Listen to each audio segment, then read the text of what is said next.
Hello folks, Paul here. I'm catching up on my missed workshop that I was going to do last night, but I ended up amongst logs, stocking up for the winter. So rather than coming in feeling a bit knackered after shifting them, I thought I would do it the day and post it. So I've come up to Migvie Kirk, which has definitely been a bad idea because it's really pretty cold here today, but we're here, so I'm going to continue and crack on. And I'm going to work on a couple of tunes that are slow strathspeys, which is something that doesn't get covered nearly as much as the other types of tunes, certainly at workshops.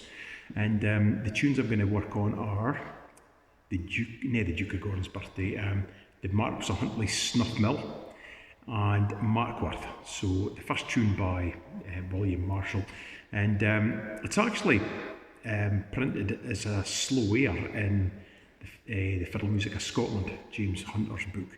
But I'm convinced it's a slow strathspey. I certainly play it that way myself, although I might be proved wrong. But anyway, I play it as a slow strathspey because I think it suits the melody. And then Mackworth by James Scott Skinner. So we'll have a look at these individually and maybe pick out a few points. I've got the music here, but I'm going to play it for a start, the first tune, without music, and then we'll have a look at it. Okay, so here we go. The Marquis of Huntly's Snuff Mill.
Well, see, to me that just is a slow strathspey. I can't really get past that, but anyway, that doesn't really matter. I'm going to stick this up so I can follow the music, because I've got to look for the slow air section with this.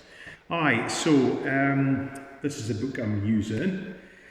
Settings can vary from collection to collection, it has to be said, but I pretty much play it as is in this book. So I think the idea would be, let's just set it up there, sit, go back at the beginning. Now just the same sort of things in a strathspey apply in a slow strathspey. So your long notes pulled out, really pull them out, and the short notes very, very short. But because they're slow strathspeys, often is much more obvious. So that sense of the long notes being pulled out is that little bit more emphasised. You still maintain the sense of snap when you've got the snap bows. Right at the beginning, first four notes.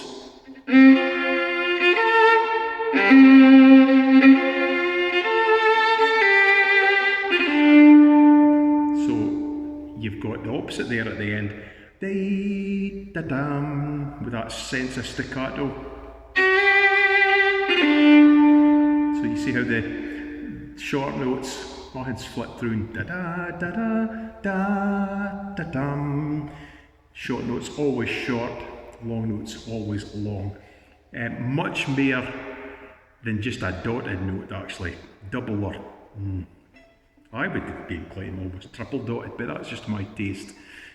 So, and a fourth there keeps it on the D string. You can obviously do that, but I'd play it with the fourth. And I had a double stop there, so a second finger on the G string. That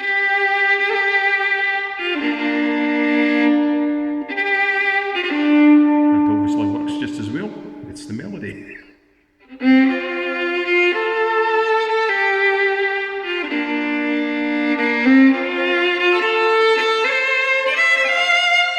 And lift there.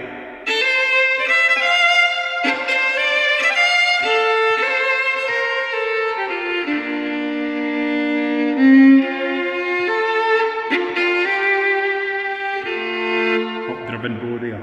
So that 4 bars, quite a lot going on. It's in a flat key, there's one flat. Some folk are nice and keen on that, but you're missing out a lot if you miss out your minor keys, that's for sure. So let's go and play it for the beginning. I'm going to play that first 4 bars and then we'll pick out a few bits and pieces individually. We'll play the 4 bars and then we'll come back to the various bits before we move on. So for the top, with snap, so try and play it up there. So, then I go rattling up the bow too quick there. Yeah, don't want that. That's better like it.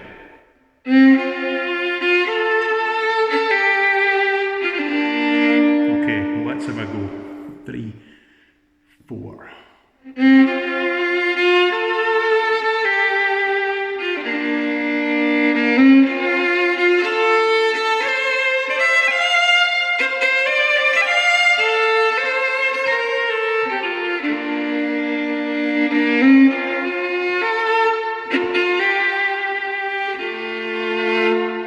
Driven bow there.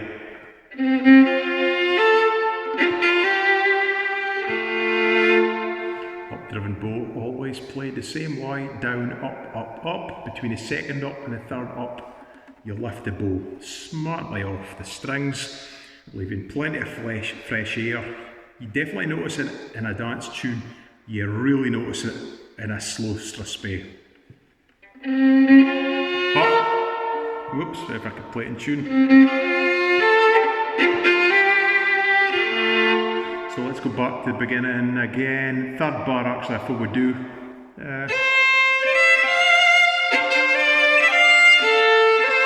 Using plenty of bow, it's really moving on at that point.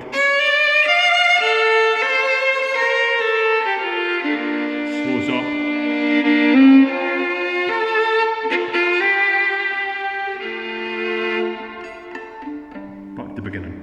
And we'll go into the second line after that. 3, 4.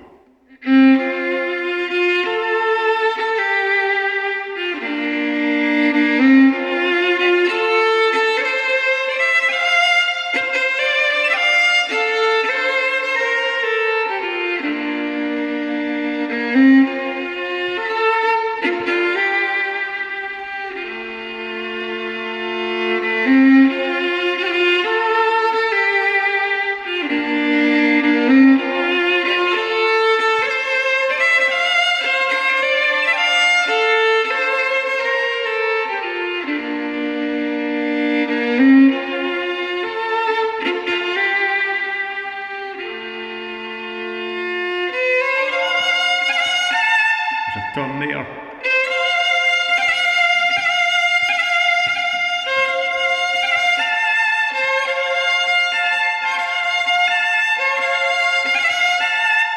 That wee turn just adds a little bit of sparkle there.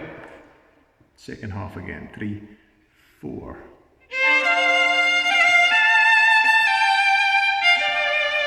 That bar again. Staccato with that last bit. 3, 4.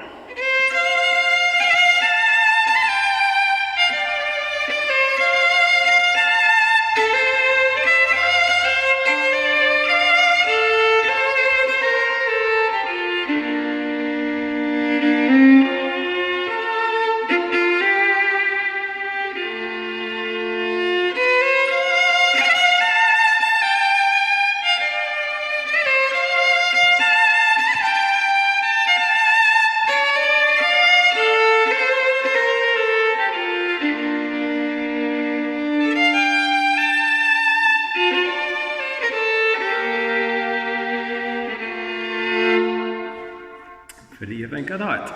I think it's a beautiful tune. It is a beautiful tune. One of my favourites. I'm going to look at the back here and see if there's any notes on this tune actually. Number 44. Right, what it says about this, often find at the back, the tunes I'm looking for, there's nothing in about them at all, but here it goes. Originally called by Marshall, Miss Dallas. This tune was plagiarised by Neil Gow. Well, I've seen evidence of that actually. Naughty, very, very naughty. Who lowered the key from G to F. Added a distinctive last cadence and renamed it the Royal Gift, or the Marquis of Huntly Snuff Mill, under which name it has enjoyed great popularity. So it's really, the name stuck, but Marshall originally called it Miss Dallas.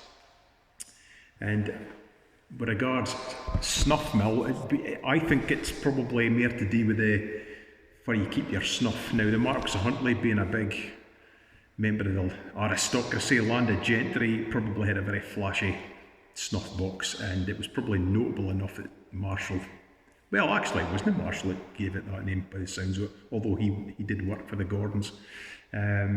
So anyway, I'm going to change the subject. Let's go back and play it again before we go at Mackworth. So, up-driven bows, start at the tip, down, and then you've got up, up, up. 3 ups and 1 bow. Driven. There's no point in playing it with no drive. There's no point in going.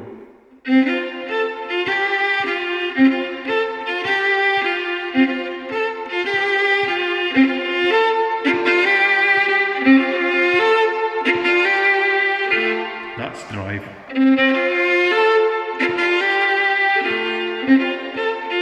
That's no. Up-driven bow. Play it with drive, which means you've got to practice it, because it won't just accidentally turn up one day. I sometimes say this at lessons or workshops, that it's not like you've got the up-driven bow fairy. I could say that about the grace notes or unisons. It's been, I can play my up-driven bow. It doesn't work like that. Hard work and practice. And the other thing about slow strathspeys, well, there's a couple of things actually. First thing, they are neither as quick as a dance strathspey nor as slow as a slow ear. And certainly when I've adjudicated competitions, that's one of the most common mistakes folk make, is a slow strathspey played like a slow ear. Too slow. But it does have the same characteristics of expression and feeling, and therefore the tempo is flexible. Because slow strathspeys are no dance tunes. I have heard them played for dancing too, but they lose a huge amount of their essential character if they're played for dancing.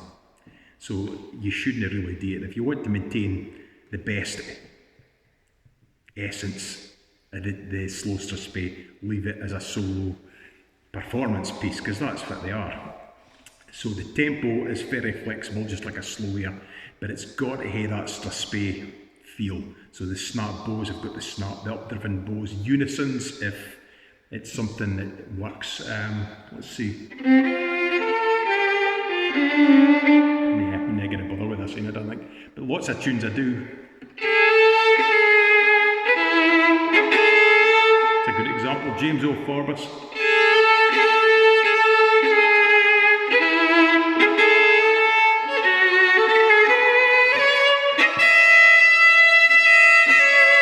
So unison is far preferable than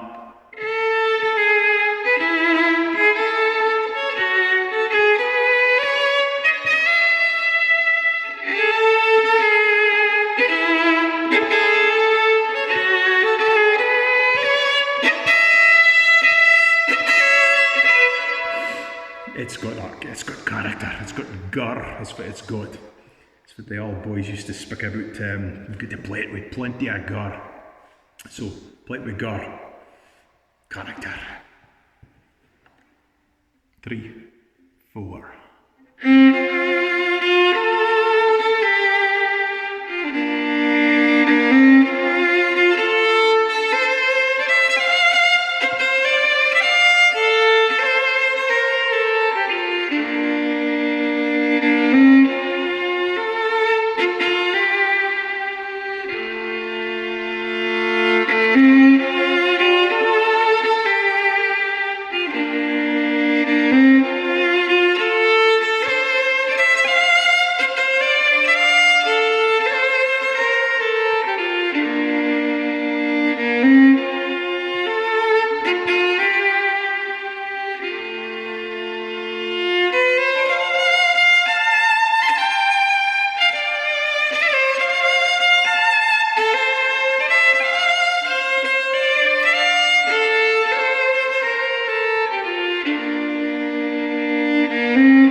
that tune. Played it at the Tarlin Food and Music Festival actually with Brian McAlpin on the keyboards, and he put some really gorgeous chords into it. It really added a whole dimension to the tune. So yeah, great tune. Let's go on to Mackworth though, and it's in the strathspeys section. Now I could play it, but I think I'm probably advised, for the sake of keeping everybody together, including myself, if I play it for the music that everybody else is expected to use, if you are indeed playing along. So Mackworth by James Scott Skinner. It's another really fine slow strathspey. Used to hear it a lot when I was quite young. It was played very commonly. Let's see what it says at the back. 172. 172. It's probably going to be one of these that doesn't say anything. 172. Yes, it says nothing whatsoever.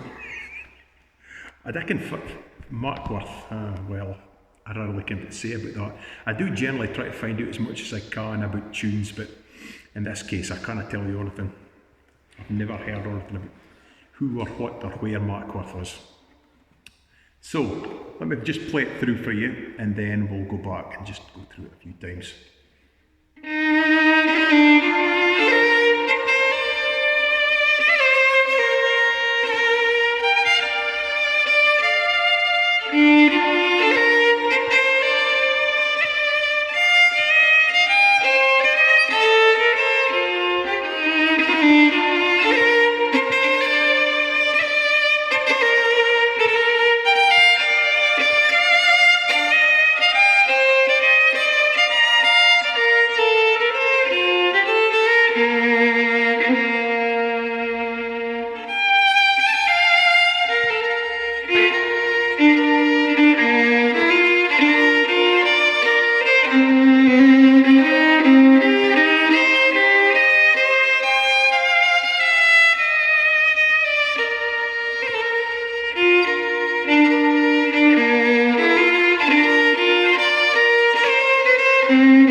Lovely, elegant tune. I've been ploughing through a lot of Skinner's tunes. I'm very nearly up to 400 in the last weeks. It's been weeks I've been at it now. And quite often you find this habit of adding in flats, naturals, sharps, so that notes, the pitch is shifting about a lot. This is an example of that. I found some really tricky ones. If you didn't ken them, it really messes with your head. But the musically all work. It's just, if you're not expecting it, it can really catch you unawares. But this is a lovely tune. Elegant, it's got drive and lift, it's got all the characteristics of a strathspey, but it's got that expressiveness. It is a masterpiece, I would say. Nay, every Skinner tune is good, because I will definitely say that. His best stuff is as good as any traditional music composer. There's a lot of stuff that's just alright, that's good, but doesn't really stand out, and there are some really, nae great ones by my estimation, and that's very personal. I mean, I've played some of his music that folk have thought, I really like that I didn't care for, so there you go. It's a personal choice, but actually I do like this tune. It's a cracking tune. So let's go back to the beginning. Anything that I mentioned earlier about characteristics, up-driven bows, snaps, pulling out the long notes, short notes, very, very short, apply to this just as equally. So, for the top, just be aware that the tempo is going to shift, so hang on tight. I'm a nightmare for accompanists for this kind of stuff. 2, 3.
probably noticed I'm nipping on through that. It's a slow strathspey, so it's pretty slow. However, some of it moves along quite briskly. I find that with slow airs, you have to be careful not to play them too slow, which seems a total contradiction, but if they're too slow, they can really kill the flow of the music. So the sort of things that I wouldn't want to hear in a slow strathspey like this, if I just give you an example, not so much making mistakes and playing it badly, but just style-wise fit. I wouldn't like to hear it like this.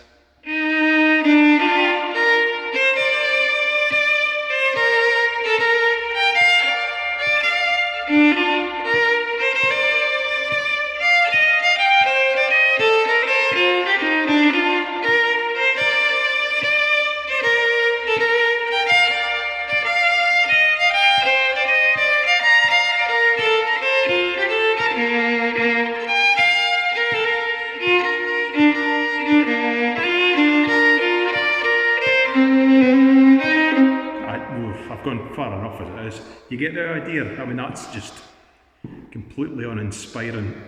I mean, Abdi could put a bit more into it than just plodding through it. I mean, you just have to apply yourself to it. Tempo and volume make a huge difference to a tune like this. And kenning the tune well enough that you didn't need the music. I mean, if you're one of the folk, and I do ken them, that really just kind of get over getting rid of the music, they need the music, that's absolutely fine. But me, if I'm getting for is to ken a tune completely off by heart, you've played it quite a lot, and so you're completely comfortable, it's under your fingers, so that you can really think about how you're expressing the tune. I think that's what I'm really getting at, is that you're thinking about how you're phrasing it, the feeling that you're putting into it. Is it a tune that's going to move you?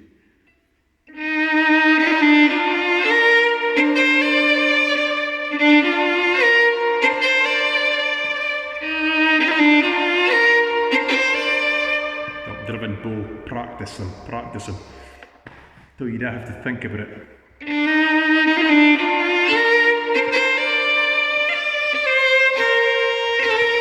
See there for that 3 downs on that bit. Try and get yourself up to the heel before you've got that, so you've got loads of space. It's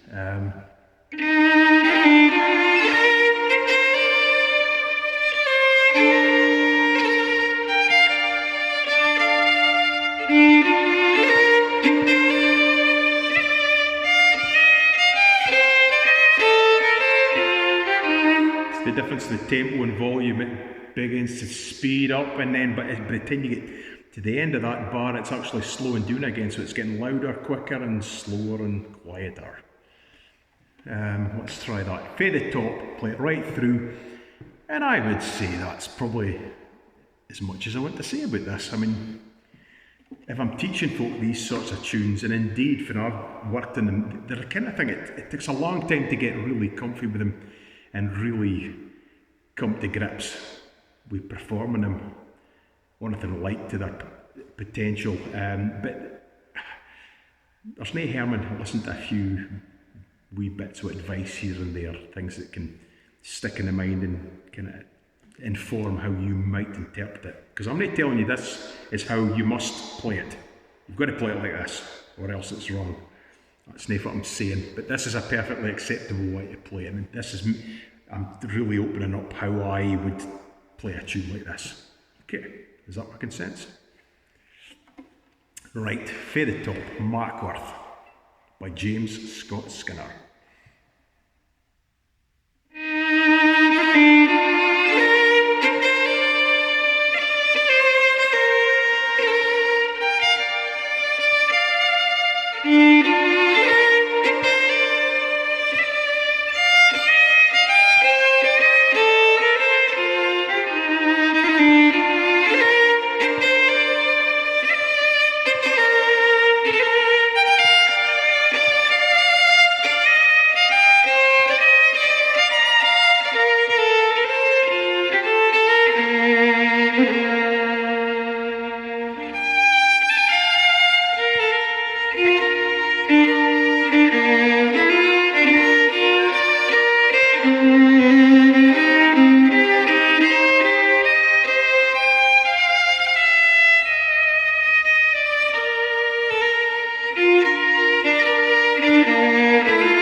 There you go.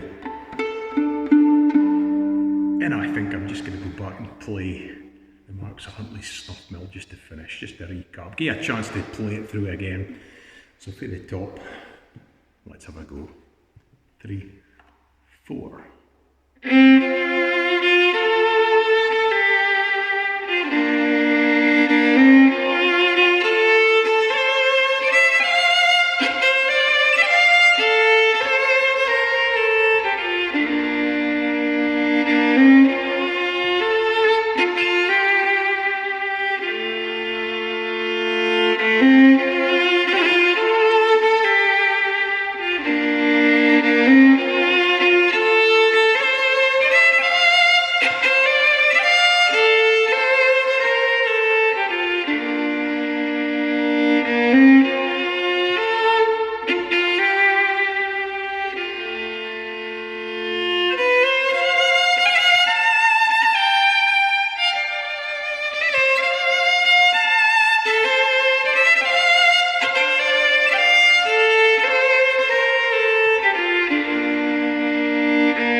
There you go.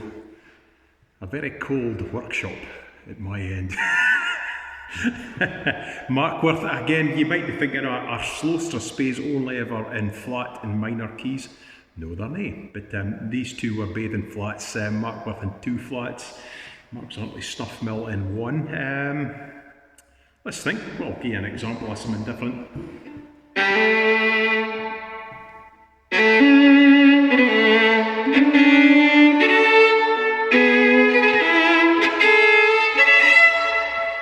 G.F. Dickey's Delight. Let's play it again. Get a chance to think about it. Right, that's by John Murdoch Henderson. A great tune, but it's heavy duty as far as slow strathspeys go, because it's Athens to the extreme. Jimmy Dickey was a famous stylist when it came to playing strathspeys and traditional music. Slow strathspeys especially, he kind of really seemed to revel him in. He wasn't a very public man actually, he didn't like playing in public, but he was a fantastic player in his day. So this is a suitable tribute to the man. Very kind of northeast of Scotland in style.